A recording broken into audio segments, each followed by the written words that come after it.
Someday,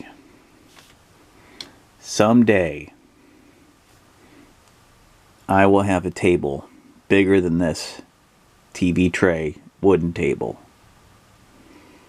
But until that day, this beautiful canvas is what I have. My imagination, a wood table, small, compact, everything to be rolled within this rectangle will be it. Will be it, folks. And boy, you get that authentic wooden, rough feel of soloquesting. He's supposed to be turned around there. And that's what it's all about here. It's the grit. Gosh, I'd put some fake blood on here if I could. Because this is where the magic happens. This is what I have room for. So until the views pick up, you know, until maybe the 1d6 fantasy campaign RPG system I came up with, until that gets published, this is what we got. That's right, I hinted at a little something there. My 1d6 that you've all seen in my little mini book. Yeah, it's been all printed out.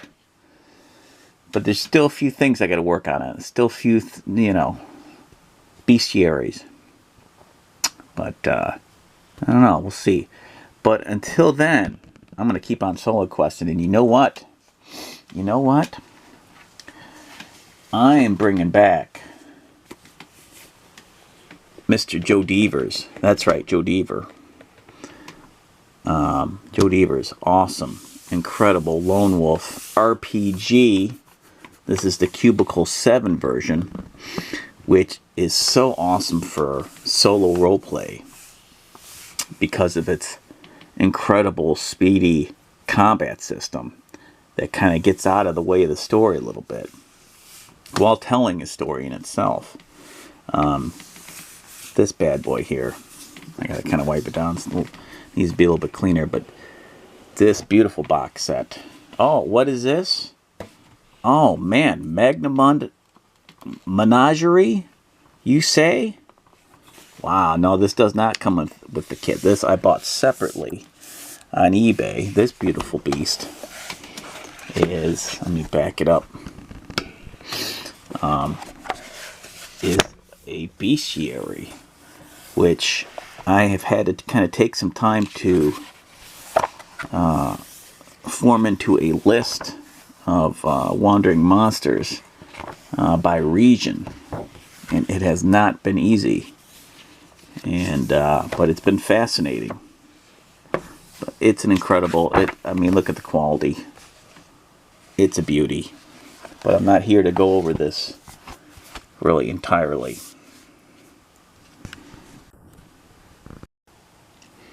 So let's take a look at this. I mean, look at this. You got the Book of Kai training. Tells you everything about what Kai Lords do. Their weapon skills, all that stuff. I mean, it's basically Star Wars in a fantasy setting. But Joe's unique imagination, his unique style, makes it kind of that, but yet a little bit something different, a little bit more.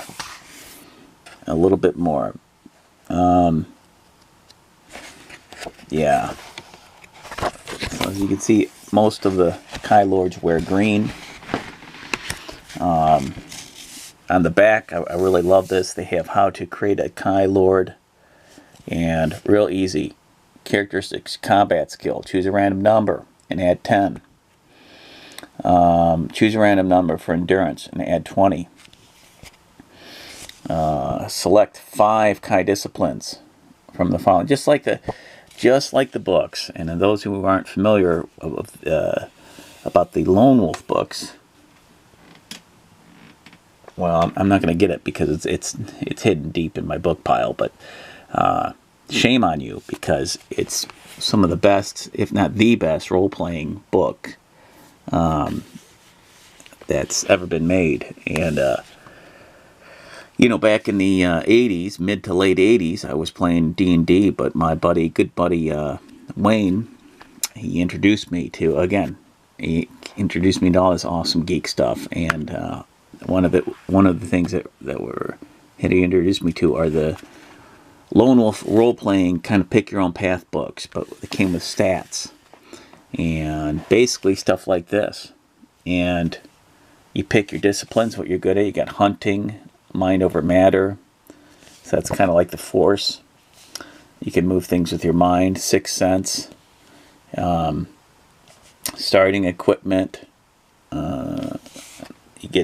You roll for how many crowns you get, and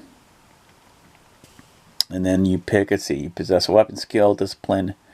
You receive your trained weapon. You may select 5 from the following list, and these are all the things that you can.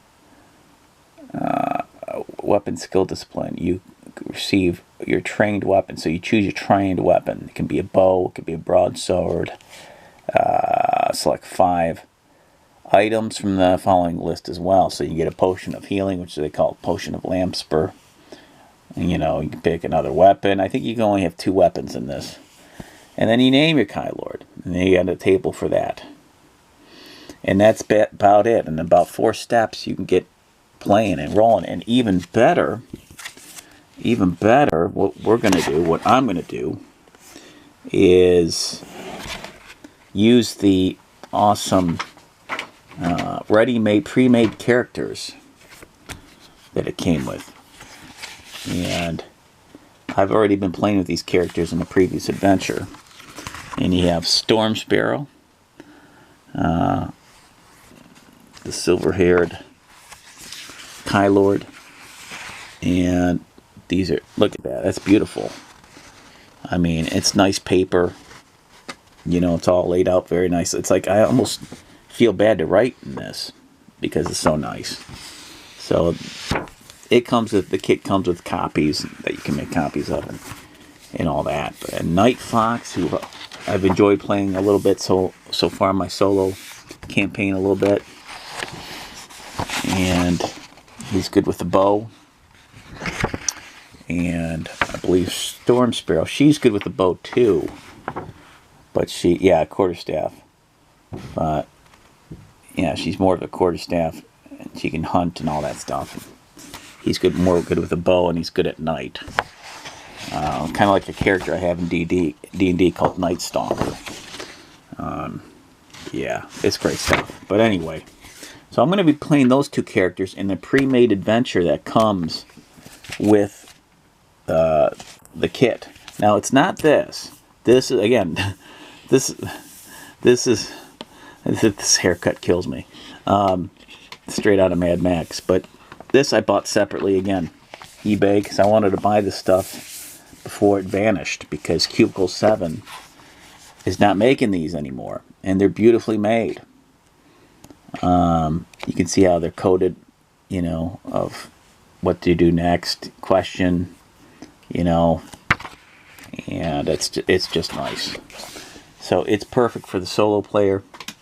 Like I said, I have been solo playing my own campaigns with it, so I figure it's time to bring it out finally, out of the darkness, so to say.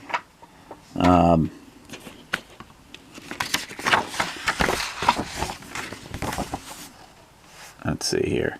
Bright Shield, that's another guy you can play.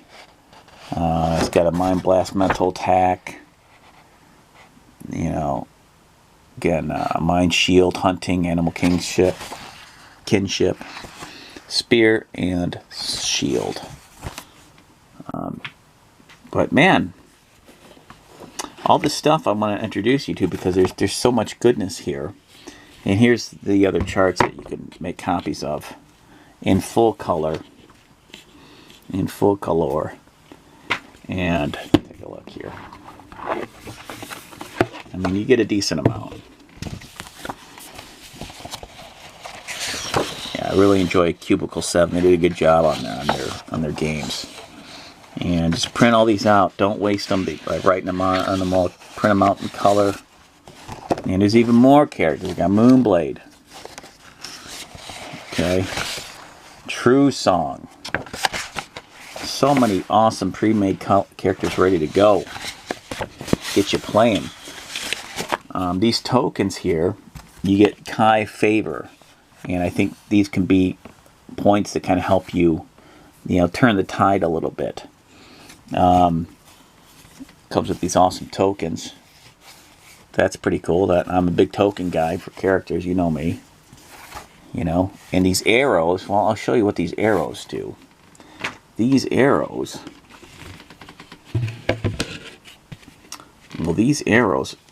this is basically your combat system.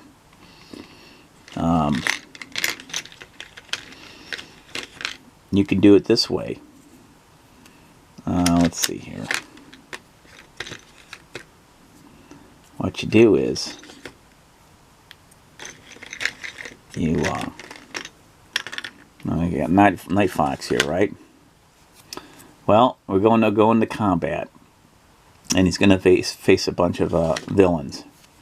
They don't really have goblins. They have goblin-like creatures, but they're not called goblins. I think I forgot, Skull or something like that. I have to remember. But you run into a bunch of humanoid goblin-like enemies, and I forgot. Whoever has the highest combat skill goes first, I believe.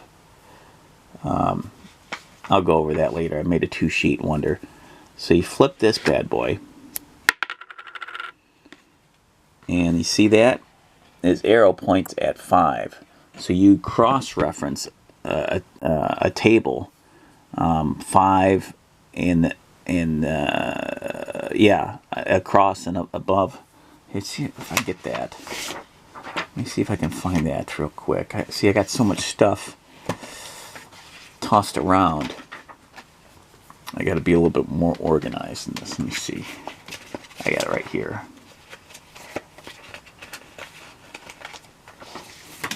This here is the Lone Wolf chart. Now, this came with a chart like this, but I lost it. I can't find it. So I went online and I printed this out.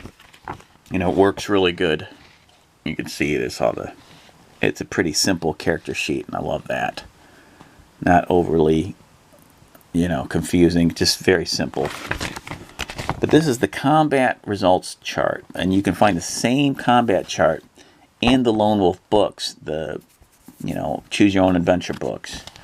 And so 5, okay, so this is the roll. You do this, and you'd add any bonus, okay, and I believe you would cross it, so say he's got a +1 bonus to his bow and arrow because he's proficient in it. So boom, the enemy takes 8 damage and he only takes 2 damage, and then you move on to the next round, and you can narrate that in between, but that's it. That's it. At least that's the basic. You can play it on basic mode and advanced mode. And, I mean, how simple is that? It gets out of the way of the story. It's fantastic. Now, you don't have to use this, but I always try to use this if I can. Unless I'm out and about, playing somewhere while I'm eating or at a library or something. You can still roll a 10-sider, and it's just as good a job. It's rolled a 5, just like I got here. So yeah, and I got some fancy pants dice from The Witcher, because believe it or not, this Lone Wolf campaign, this whole box set comes with, well, you can buy it with a dice set, and they're nice dice, and I'm trying to get them on eBay for a fair price, but it's tough. So I bought some Witcher dice, which are pretty close to it, and this 10-sider here, and it's even got the wolf on there, so that's pretty close. At least roll 6 on that. So I try to do the theme dice if I can to kind of add to the atmosphere of the whole thing. So mostly you're going to be rolling that 10-sider. Sometimes you're going to be rolling a 6-sider, I think, for certain damage. But yeah, that's basically what it is. And what is this? What is this little token here? What? Whoa. Ew. Creepy. Well, this is, I believe, what is this guy's name?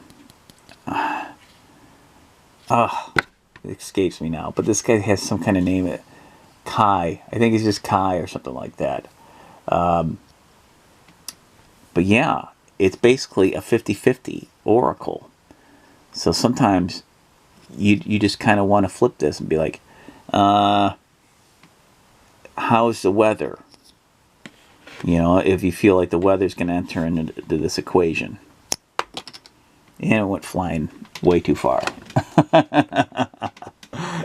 And let me just do this. Oh, it's good. It's a nice sunny day. All right, it favors the Kai Lord. So that, I like that. That's nice.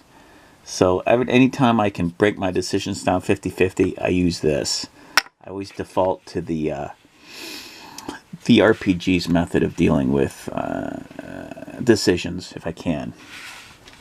So that's a pretty good, that's a good little general sweeping introduction to everything. Like I said, it comes with these multiple books. I try to keep them in good shape. We got the Kai training book. It tells you how to operate your Kai Lord. And there's this guy here. Yeah, the worship of Kai. Kai order is built upon the inspirational teachings of God Kai. The Kai Lords themselves are devout follows of the Sun God. I would say followers of the Sun God. But they refrain from, that's a tough word, proselytizing their beliefs. They have fealty to Kai and will pray for his blessing, especially in times of peril. But they do not seek to go out and convert others to their religious beliefs. They are not missionaries or preachers. And it goes on, it goes on. And they're basically lawful. Basically, you're playing, for the most part, lawful good Kai Lords, but with some variation, a little in nuance. So, I mean, they're all pretty good people with some personality quirks. But you'll be surprised what you can get, the variations of personalities you can make on your own. Even though, they all pretty much wear green and they all pretty much have hoods, more or less, you can still kind of differentiate and play with the formula by giving them little personality quirks, using some story cubes for some background information on them. But this is what I'm gonna go over here, and then we'll move on to actually cracking open the adventure. But this is a Lone Wolf 2-sheet wonder.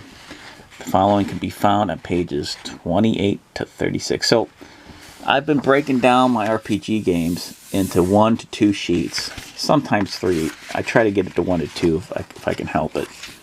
And it's basically, you got your character creation, which I went over that already briefly. You got your create the characteristics, combat, endurance, willpower. Choose random numbers and add numbers. You got your Kai disciplines. Choose 5. Starting equipment. Backpack, map of last lands, belt and leather pouch for gold crowns. Oh, this also came with a map. I'm not showing you guys because it's downstairs. I don't want to go downstairs. But I laminated it, and it's not a very big map, but it's a big enough map to kind of play a campaign in for sure. Kai's favor, step 5. Go to page 46. Find how many points of Kai's favor you have. Remember, the Kai's favor resemble these tokens here, like the sun. And you name your Kai Lord, of course. Traits. Choose 2 traits from the traits section, page 46. Each trait may only be taken unless noted.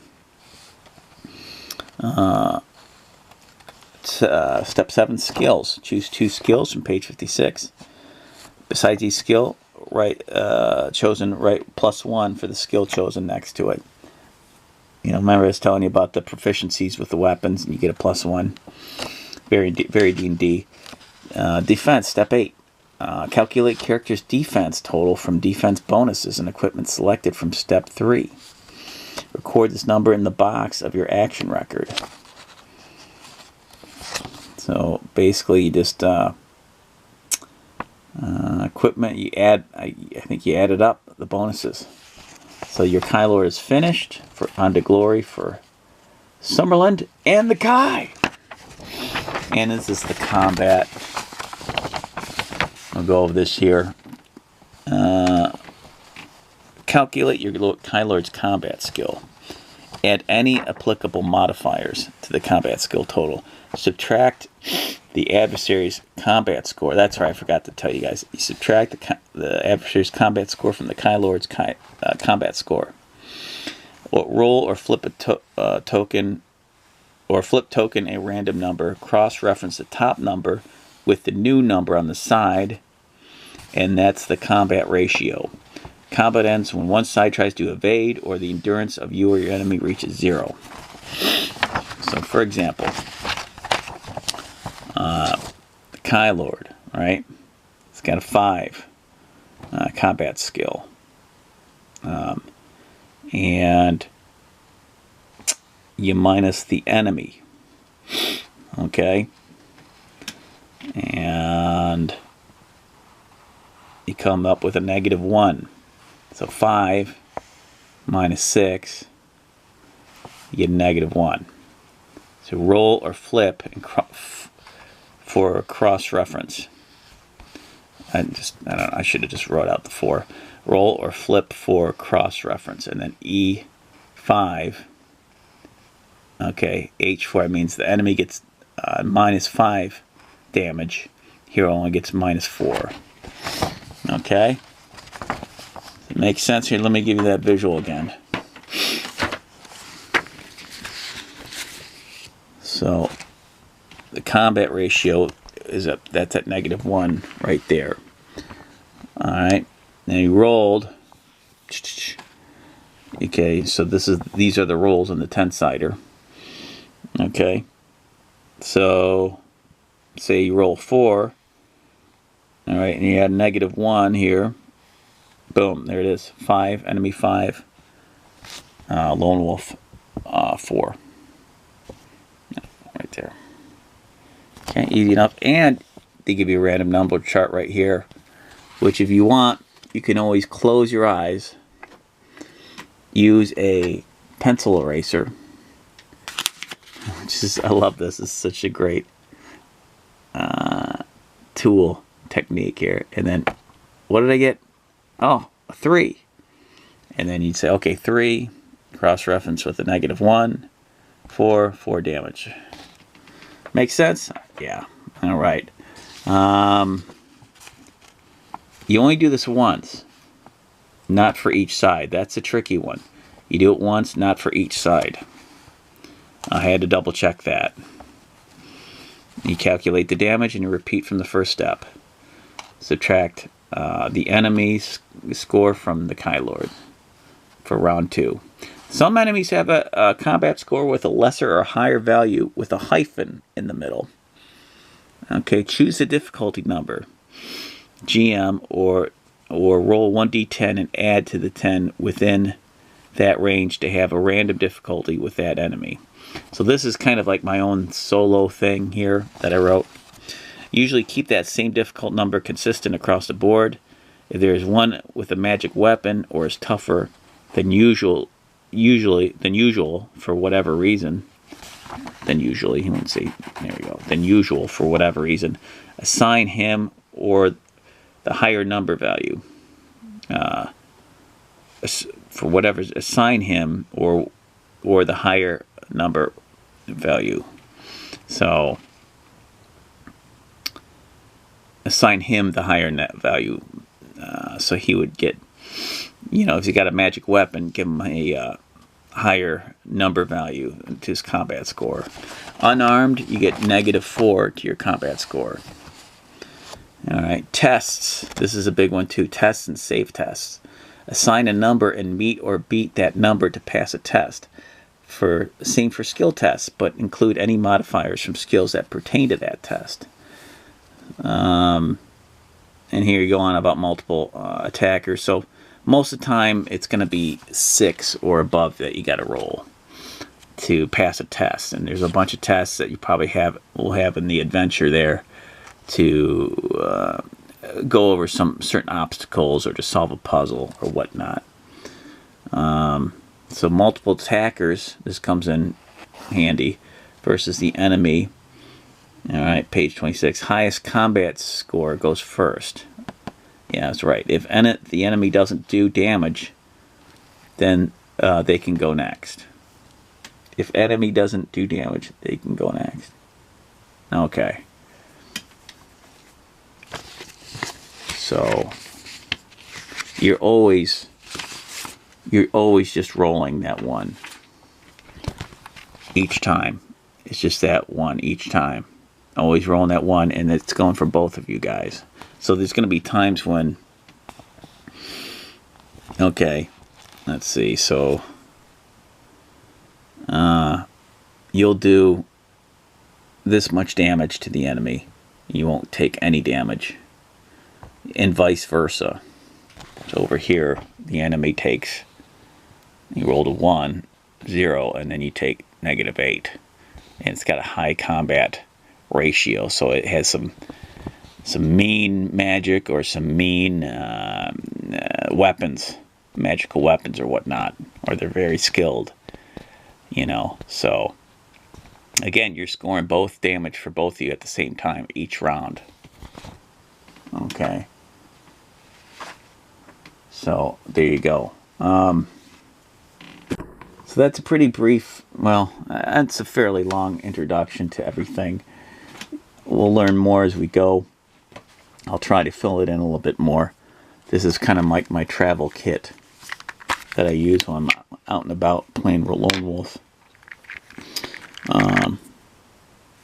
Yeah, and this is great, like I've showed you guys before, for immersion. Something that you hear, something that you see that kind of makes the scene come to life a little bit more, especially in combat. Although sometimes you don't want to do it too much during combat because you can slow it down, but sometimes it's good to have that inspiration to make it come to life a little bit more, and maybe a list of words during the battle. There she is there. Of course, a little handy token for enemies. And there we go. So thanks for watching.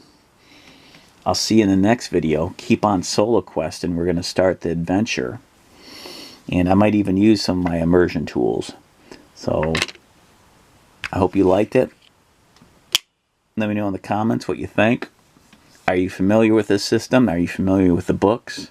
Are you brand new to Lone Wolf? Is this a new thing for you? Because it doesn't get talked about enough, and it's a fine system. It's a good system. And people say, well, it's limited. You can go up so high in levels. That's okay, because there's more than enough adventure to play at lower to mid level. And you can make up, since they didn't make further books for the advanced levels, you can say, hey, I'm going to come up with these new disciplines and these new monsters.